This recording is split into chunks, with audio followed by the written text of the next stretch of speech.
Making your way into the NFL record books is a goal every player dreams of, provided those are records you actually want. Since so many kickers have been asked this year, even ones that are in the record books positively, it's time to take a look at kicking records nobody wants. And that's coming up right after this. It's the holidays, and though it's labeled the season of joy, it can invariably lead to anxiety. What gift can I give that someone will love and not break the bank? Well, I have you covered. Raycons start at half the price as the other guys, and Raycons everyday earbuds now feature active ergonomic design, and multi-point connectivity allows you to pair two devices at once, like your laptop and your phone. So when you are inside, you don't have to switch between devices. They also come in a variety of colors and styles. I went with the blue ones, and I like to wear them when I am practicing pool or at the gym. They keep out all the noise that I don't need. Check out all these other great features. 32 hours of battery life with a new quick charge function that gets you 90 minutes of battery life in 10 minutes, active noise cancellation, customized sound profiles, and IP66 weather and sweat resistance, all at half the price of the other guys. So after this video, give a gift to a friend or to yourself. Go to buyraycon.com/5 points today and get up to 25% off site-wide. That's right, you'll get up to 25% off everything on Raycon's website when you go to buyraycon.com/5 points. For this list, I chose place kicking and punting only. Kickoff records were hard to find. If you can figure out which kicker has the most illegal procedure penalties, let me know. And we'll start with a recent one: most missed extra points in a single game. Now, to be fair to Brett Maher, who missed 4 XPs in a playoff game versus the Buccaneers in 2023, the XP was moved back in 2015 from the 2-yard line to the 15, increasing the missed XP rate by about 5%. Well, duh. For the record, prior to 2015, there was quite the crowd at 3 missed XPs in one game, the most recent being Eagles kicker Roger Ruzek, who missed 3 gimmies in a game versus the Saints in 1993. In both cases for Maher and Ruzek, their teams still won their respective games. So the angry mob was held at bay. But the team record for most XPs came from the 1979 St. Louis Cardinals, who missed an astonishing 9 extra points in the era where an XP was just a 20-yard kick. That team was asked, finishing 5-11. Their kicker was Steve Little, who was drafted 15th overall the year prior. However, I learned that he was cut after this season, and hours after he learned he had been released, he was in a single-car accident that paralyzed him. He would pass away 19 years later. R.I.P. Steve Little. Since extra points are looked at as easy, let's take a look at some missed field goal records nobody wants. Most missed field goals in a game. With Justin Tucker and Evan McPherson all of a sudden losing their mojo, you have to wonder how bad it can get.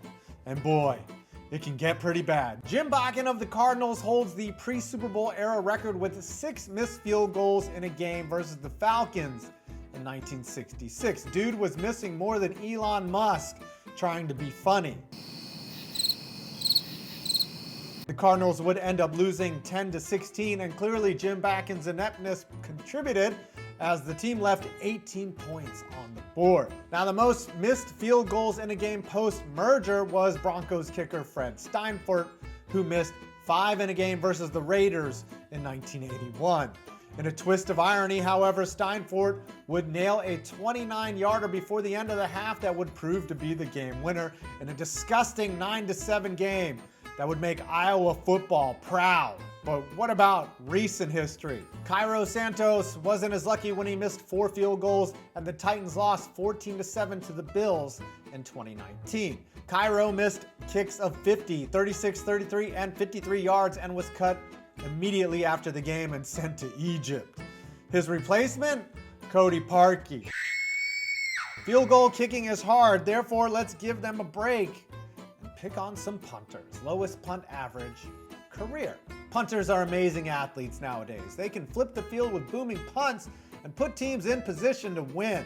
They have more leg than the lamp in A Christmas Story. It's a major award. But get a punter with a weak appendage and you're in trouble. Bucky Dilts played 3 years in the NFL and averaged only 37.5 yards per punt for his short career, and his net punt yards was even worse at 32.9. Both are the lowest in NFL history. The results of his punting wasn't terrible for his first 2 seasons as a Denver Bronco.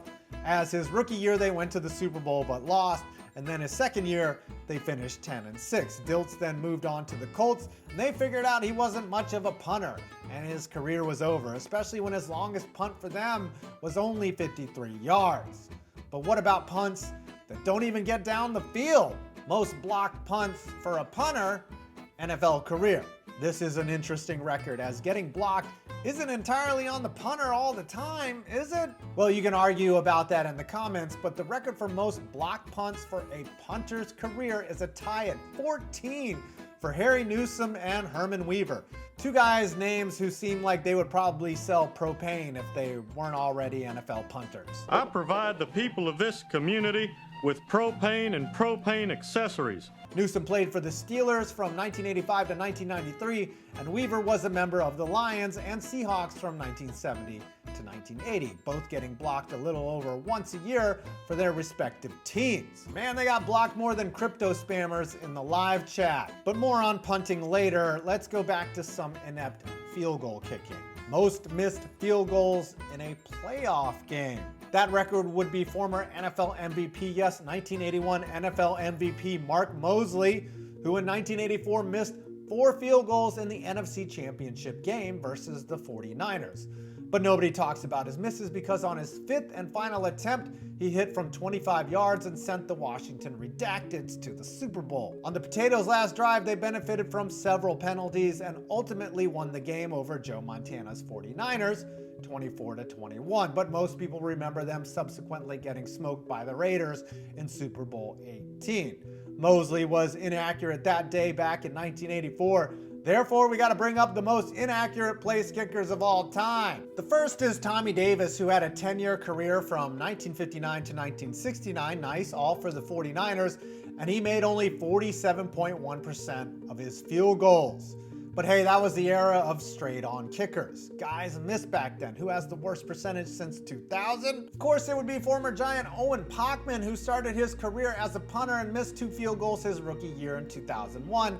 Then 2 years later, as a 49er, only made 8 of his 15 attempted field goals, bringing his career percentage to also 47.1, less than half. By comparison, Cody Parkey has made 84.6% of his career kicks, and Rodrigo Blankenship 83.9. Even Roberto Aguayo has made 71%, and he was horrific. But all of this leads me to the NFL kicking record absolutely nobody, nobody wants. And I even found footage of it, the shortest punt in NFL history. Not only was the shortest NFL punt pathetic, but it also happened during a playoff game. Against the famous 1985 Bears, the 1985 Giants didn't stand a chance. They got their asses whooped by one of the greatest defenses ever, and the play that was most indicative of that was this negative 7-yard punt by Sean Landeta, which also resulted in a touchdown. The Bears would win 21-0, and the final score was less embarrassing than this punt. But definitely not as funny.